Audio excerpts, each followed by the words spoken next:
ना आप उसके दृष्टिकोण को समझने की कोशिश करते, ना वो आपके दृष्टिकोण को समझने की कोशिश करता है। आप अपनी जगह भी सही हैं, वो अपनी जगह भी सही है, दोनों अपनी जगह सही होते हैं। यदि दोनों अपनी जगह सही हैं तो फिर विसंवाद क्यों होता है? विसंवाद क्यों होता है? कभी आपने सोचा? यदि आपको याद हो, हमने एक दिन बताया था, कभी शायद आपको बताया कि नहीं पता नहीं, बस change your seat, change your seat. आप अपने स्थान को छोड़ करके उसके स्थान में बैठ करके उस दृश्य को देखने की कोशिश करो। बस अपने दृष्टिकोण को छोड़ करके उसके दृष्टिकोण से, उसके एंगल से, उसके पॉइंट ऑफ व्यू से उस नजरिए को अपनी नजरों में कैद करने की कोशिश करो। वो जो कह रहा है, यदि आप उस जगह होते तो आप क्या कहते, आप क्या सोचते? क्या बिल्कुल वैसा ही सोचते कि उससे निचले स्तर का, कि उससे कुछ और ऊपर सोचते? तो आप समझ जाओगे कि शायद मैं होता वहां पर तो मैं भी यही करता जो सामने वाला कर रहा है। वह भी उतना ही, उसको जो दिखाई दे रहा है वो सही है। अब एक व्यक्ति खड़ा है, नहीं सागर तो कभी समाप्त होता ही नहीं है। दूसरा व्यक्ति कह रहा है, नहीं देखो सागर नष्ट हो रहा है। मैं देख रहा हूँ, लहर को देख रहा हूँ सागर में, वो लहरें नष्ट हो रही हैं तो सागर नष्ट हो रहा है। वो भी सही है कथनचित, क्योंकि लहर नष्ट हो रही है, वो भी सागर से उत्पन्न हुई है तो सागर नष्ट हो रहा है उस दृष्टि से। और उसकी दृष्टि सागर की ओर है तो वो कह रहा नहीं सागर तो जीव कहते हुए, वो भी सही है। दोनों अड़े हैं लेकिन दोनों लड़ रहे हैं। हाँ, बेटा अपनी बात को लेकर के अड़ा है, पिता अपनी बात को लेकर के अड़ा है। बेटा ये नहीं सोचता कि 60 साल की उम्र में यदि मैं होता तो मैं भी शायद यही सोचता जो पिता सोच रहे हैं। पिता ये नहीं सोचता यदि 30 साल की उम्र में जो बेटा कह रहा है युग को देख करके कथनचित वह भी तो सत्य ही है। पति अपने ओर अड़ा, पत्नी अपनी ओर अड़ी है। पत्नी कह रही सवेरे से शाम तक मैं काम ही करते रहती हूँ घर में, वो कह रहा है मैं काम करके तो मैं आया हूँ, थका हुआ तो मैं हूँ। सब अपने अपने पॉइंट से सही है, लेकिन उसके पॉइंट से भी तो सोचने की कोशिश करो। यानी एक ही एंगल नहीं होता है, कहने का अभिप्राय है अनेक एंगल होते हैं वस्तु को देखने के। जो फल होता है एक साइड से हमें दिखता है, लेकिन जो उसका पिछला साइड है वो उस सामने वाले को दिखेगा। वो उसको जो हिस्सा वो देख रहा है उस हिस्से के अनुसार वो उसकी व्याख्या कर रहा है। हम जिस हिस्से को देख रहे हैं उस हिस्से के अनुसार उसकी व्याख्या करते हैं। एक बहुत अच्छा एग्जाम्पल शास्त्रों में आता है,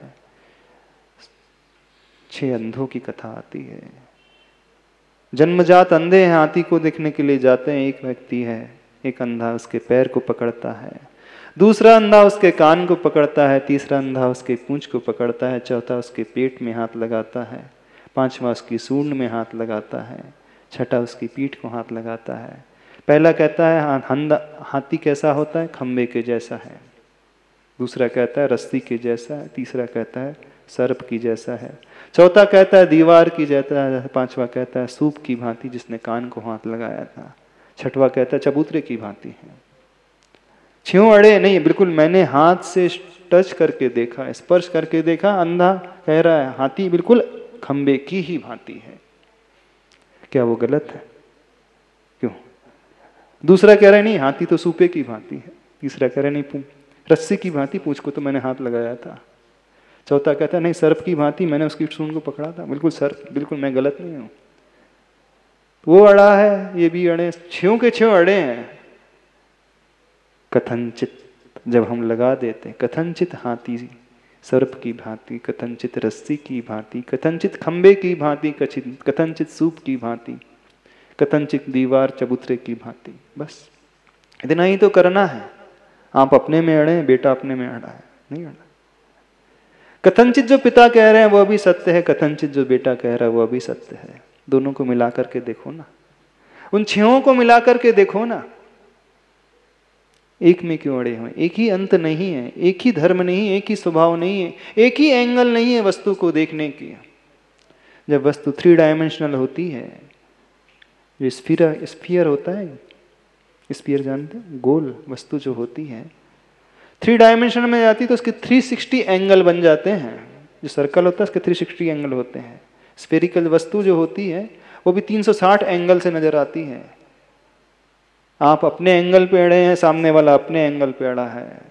कितने तरीके, तो 360 तो स्पष्ट देखने में आ रहे हैं, और उसके पे छोटे भेद और कर दें तो 3060 हो जाएंगे भेद, 36,060, 36,60,, न जाने कितने भेद हो जाएंगे, करोड़ों, असंख्यात नहीं, अनंत भेद हो जाएंगे उसमें। समझ रहे हो?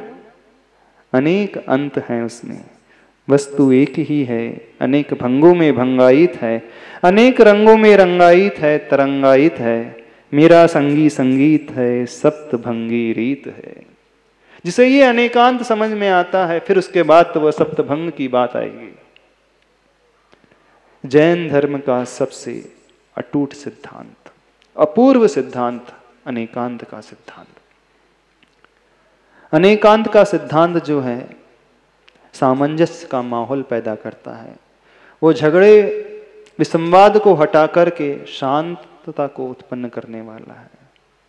जब भी विसंवाद आपस में कलह होती है, आपस को लेकर के होती है, आप मार्क करना, हर व्यक्ति अपने पॉइंट पे अड़ा है। चाहे आप हो, चाहे आपका पति हो, चाहे आपका बेटा हो। आप उसके एंगल से सोचने की कोशिश नहीं करते। आपको वो दृष्टांत अच्छा लग रहा है, वो कह रहा है कि वो अंधे जो बेवकूफ हैं, थोड़े से आंख खोल लें तो फिर आंख वाला व्यक्ति उसको उनको मिलाता है। नहीं, हाथी ऐसा भी है, हाथी ऐसा भी है, हाथी ऐसा भी है, हाथी ऐसा भी है, सबको जोड़ता है। जिसने सूंड पकड़ी थी उसको पैर के पास ले आया, देखो टच करो, देखो हाथी ऐसा भी है। पूंछ को पकड़ा कर देखो हाथी ऐसा भी है, कान को पकड़ा कर हाथी ऐसा भी है। जब वो सारे अंधे एक दूसरे के पोर्शन को स्पर्श करते हैं, टच करते हैं, तो फिर रियलाइज करते हैं नहीं, हाथी तो ऐसा भी है। आप किस पे अड़े हो? नहीं, मेरी मुर्गी की 1.5 टांग, ठीक है ना, मैं तो उसी पे अड़ा रहूंगा। नहीं अड़े? हाँ, बस चेंज योर सीट, एंगल को बदलने की कोशिश करो, उसी दृश्य को सामने वाले के एंगल से देखने की कोशिश करो। बस इतना ही तो करना, और क्या करना है। सारे विसंवाद शांत हो जाएंगे, सारे झगड़े की जड़ जो है समाप्त हो जाएगी। ये सिद्धांत लेकर के आओ, ये प्रैक्टिकल सिद्धांत है, ये महावीर भगवान द्वारा दिया हुआ ये सिद्धांत, अनेकांत का सिद्धांत, और उसी की रीढ़ पर सब कुछ टिका हुआ है, सारा संसार टिका हुआ है। सारे की सारी अनुकूलताएं उत्पन्न होती हैं उसी की तरह, उसी के अभाव में सारी प्रतिकूलताएं उत्पन्न होती हैं। वस्तु एक ही है, आचार्य भगवान वही कह रहे हैं, एक ही वस्तु अनेक भंगों में भंगायित है, अनेक रंगों में रंगायित है, तरंगायित है। मेरा संगी संगीत है, सप्तभंगी रीत है। अब सप्तभंग क्या होता है? यदि हम सप्तभंग पढ़ाने बैठ जाए तो एक नया ही टॉपिक आ जाएगा। अस्ति नास्ति, अस्ति नास्ति, अवक्तव्य।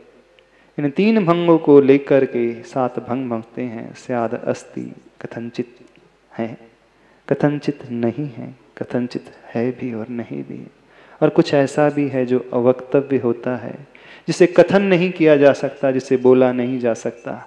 इन 3 को और 4 को आपस में मिला करके 7 भंग हो जाते हैं।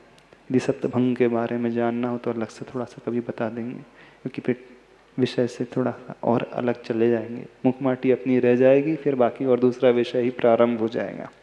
आप कहो तो हम सप्तभंगी समझा दें? हाँ, सप्तभंगी जानते हो? शॉर्ट में थोड़ा सा बता देते हैं, जल्दी से बता देते हैं। दुनिया में कोई भी चीज होती है, कोई भी वस्तु होती है, उसको देखने के 7 तरीके। व्यक्ति के मन में कोई प्रश्न उठते हैं तो 7 तरीके से प्रश्न उठ सकते हैं। जिज्ञासा होती तो 7 तरीके होते हैं। एक बहुत सुंदर एग्जाम्पल आता है। इंडिया जो है रसिया के साउथ में है ना, साउथ डायरेक्शन में है। इंडिया जो है रसिया के नहीं, श्रीलंका के नॉर्थ डायरेक्शन में है। अब इंडिया साउथ में है कि नॉर्थ में है? पिता पुत्र है, बेटा भी है, पिता भी है, मामा भी है, भांजा भी है, पति भी है, भाई भी है। एक ही व्यक्ति कितने सारे संबंध लेकर के हो सकता है? स्यात् वह पिता है, स्यात् वह पिता नहीं है। एक ही समय में वो पिता है और पिता नहीं भी है। इस प्रकार से जब कॉम्बिनेशन आ जाते हैं तो वो मिलकर के 7 भंग बन जाते हैं। उसे थोड़ा सा और खोल दें, अभी शायद समझ में नहीं आएगा। एक बहुत सुंदर एग्जाम्पल देते हैं। रामचंद्र जी दशरथ के पुत्र हैं, स्याद अस्ति। रामचंद्र जी जनक के पुत्र नहीं हैं, स्याद नास्ति। रामचंद्र जी पुत्र हैं भी नहीं भी हैं, दशरथ की अपेक्षा पुत्र हैं और जनक की अपेक्षा पुत्र नहीं है, स्याद अस्ति नास्ति। लेकिन जब इसी कथन को एक ही शब्द में कहना हो तो दुनिया में ऐसा कोई शब्द नहीं होता है, स्याद अवक्तव्य। स्याद अस्ति नास्ति में जब क्रमशः कथन किया जाता है तो दशरथ के पुत्र हैं, स्याद अस्ति, और जनक के पुत्र नहीं है, स्याद नास्ति। ये स्याद अस्ति नास्ति तीसरा भंग होता है। पहला भंग रामचंद्र जी दशरथ के पुत्र हैं, स्याद पुत्र अस्ति, पहला भंग। दूसरा भंग रामचंद्र जी दशरथ के पुत्र जनक के पुत्र नहीं है, स्याद नास्ति। तीसरा भंग जब हम क्रमशः कथन करते हैं तो दशरथ के पुत्र हैं और जनक के पुत्र नहीं हैं, ये तीसरा भंग होता है, स्याद अस्ति नास्ति। एक चौथा भंग होता है अवक्तव्य भंग कहलाता है। अवक्तव्य भंग मतलब दुनिया में ऐसा कोई शब्द नहीं है जो एक पॉइंट ऑफ टाइम में इस संबंध को दोनों को बता सके। जब भी संबंध बताया जाएगा तो क्रमशः ही बताया जाएगा। तो वो जो चौथा जो हम नहीं कह सकते हैं वो अवक्तव्य भंग कहलाता है। अब पांचवा भंग होता है फर्स्ट एंड फोर्थ को मिला करके। रामचंद्र जी दशरथ के पुत्र हैं, लेकिन एट द सेम टाइम दुनिया में ऐसा कोई शब्द नहीं है कि वह दशरथ और जनक की रिलेशनशिप बता सके। तो स्याद रामचंद्र जी दशरथ के पुत्र हैं, एट द सेम टाइम कुछ अवक्तव्य है। छठवां भंग बनता है दूसरा और चौथे को मिलाकर के। रामचंद्र जी जनक के पुत्र नहीं है, एट द सेम टाइम स्याद अवक्तव्य, स्याद नास्ति अवक्तव्य। सातवां भंग बनता है तीसरे और चौथे को मिलाकर के।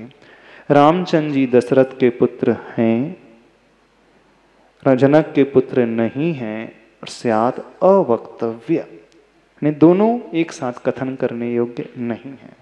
ये सातवां भंग का बनता है। इन्हें 7 प्रकार के प्रश्न व्यक्ति के मन में उत्पन्न हो सकते हैं। इन प्रश्नों के उत्तर 7 तरीके से दिए जाते हैं, इस कारण सप्तभंग कहलाते हैं। थोड़ा सा कठिन तो नहीं लग रहा? हो सकता है कई लोगों को अभी भी समझ में नहीं आया होगा। ये स्याद अस्ति, स्याद नास्ति, स्याद अस्ति नास्ति, स्याद अवक्तव्य, स्याद अस्ति अवक्तव्य, स्याद नास्ति अवक्तव्य और स्याद अस्ति नास्ति अवक्तव्य थोड़ा सा सिद्धांत का विषय है। डिटेल में समझना हो तो कभी और अच्छे से समझा देंगे। अभी अपना विषय और कुछ चल रहा है। आगे चलते हैं पेज नंबर 146 में। सुख के बिंदु से ऊब गया था यह, दुख के सिंधु में डूब गया था यह। कभी हार से सम्मान हुआ इसका, कभी हार से अपमान हुआ इसका। कहीं कुछ मिलने का लोभ मिला इसे, कहीं कुछ मिटने का क्षोभ मिला इसे। कहीं सगा मिला कहीं दगा, भटकता रहा अभागा यह। परंतु आज यह सब वैषम्य मिट से गए हैं, जब से मिला यह मेरा संगी संगीत है, स्वस्थ जंगी जीत है। आचार्य भगवान कह रहे हैं हमारा संगी कौन है, कौन सा संगीत है? जो इन सब से ऊपर उठा हुआ है, रिश्ते नातों से ऊपर उठा हुआ है। आपकी स्थिति कैसी है? सुख के बिंदु से ऊब गया था वह, दुख के सिंधु में डूब गया था यह। यानी कभी ऐसे क्षण आए बहुत सुख मिला, लेकिन थोड़ी देर के पश्चात आप ऊब जाते हैं उन सुख की सामग्री से। कभी ऐसी परिस्थिति आती है बहुत दुख निर्मित हो जाता है संबंधों को लेकर के, कुछ संयोग वियोग को लेकर के, शारीरिक स्वास्थ्य को लेकर के, प्रतिकूलताओं को लेकर के, तो व्यक्ति पूरे दुख के सागर में डूब सा ही जाता है। कभी हार से सम्मान हुआ इसका, कभी हार से अपमान हुआ इसका। हार से मतलब माला से कभी सम्मान हुआ और कभी हार से अपमान, यानी वह पराजय से उसका अपमान हुआ। हार दोनों ही कंडीशन में मिले। कैसा संसार है, इन पंक्तियों में आचार्य भगवान ने उस संसार का वर्णन किया है। जिस संगीत को आपने अपना माना है उसकी स्थिति बतलाई है। कभी कुछ मिलने का लोभ मिला इसे, कहीं कुछ मिटने का क्षोभ मिला इसे।